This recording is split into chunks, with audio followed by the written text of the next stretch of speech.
À la fin, il restait de lui les sédiments d'un escalier. À chercher dans les feux l'avion de son papa, mon prince avait la méthadone de caramel gradé.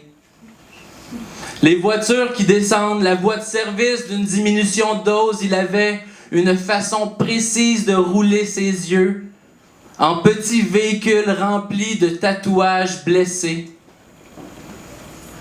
Steve était parti, le visage furieux comme une bouteille de bière chaude à destination des sols. Je l'avais croisé à Berry-UQAM.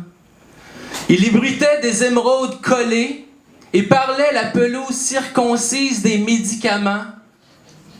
Il ne restait qu'une langue de vide brisée pour rester lié malgré lui à une morphine dans laquelle on aurait coupé le courant.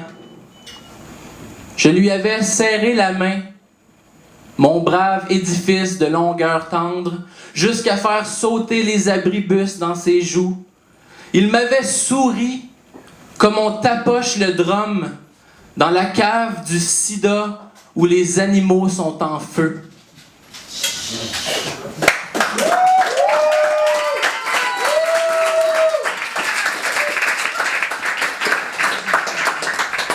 Marie, ta voix fondait souvent comme un popsicle aux bananes abandonné sur un plancher.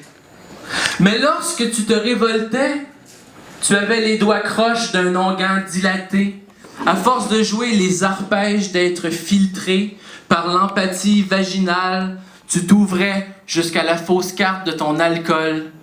Et je t'imaginais souvent saoul jusqu'au barbeau, peinant à respirer au travers la brasse médaillée du vomi.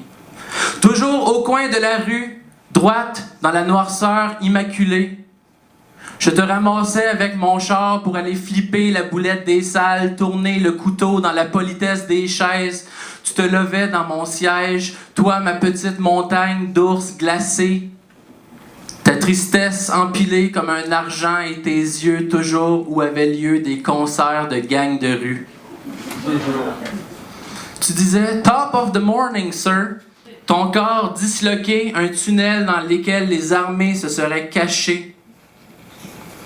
Tu étais à franchir la distance entre les deux tubercules du jour, de jeter le premier verre dans la toilette et de boire le deuxième, ensuite sentir la chaleur grammaticale de l'ivresse doigtée, parler finalement à l'aise, une grue qui tombe dans l'eau, tes yeux lumineux comme des juments en feu, prenaient la guitare pour désaccorder le punk dans le dentier d'un vieillard.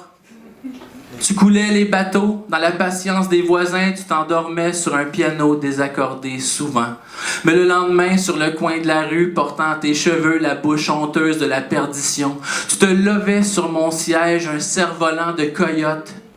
Je te promenais avec le dernier verre du viol, prenant ta main comme un cadenas et ouvrant un peu la cirrhose dans ton espoir. Je croyais en toi jusqu'à étendre de la marmelade sur tes yeux, pour te faire voir dans le jour la dimension métrique d'aimer. Tu croyais peu au programme, à peine qu'une crevaison rit de nous.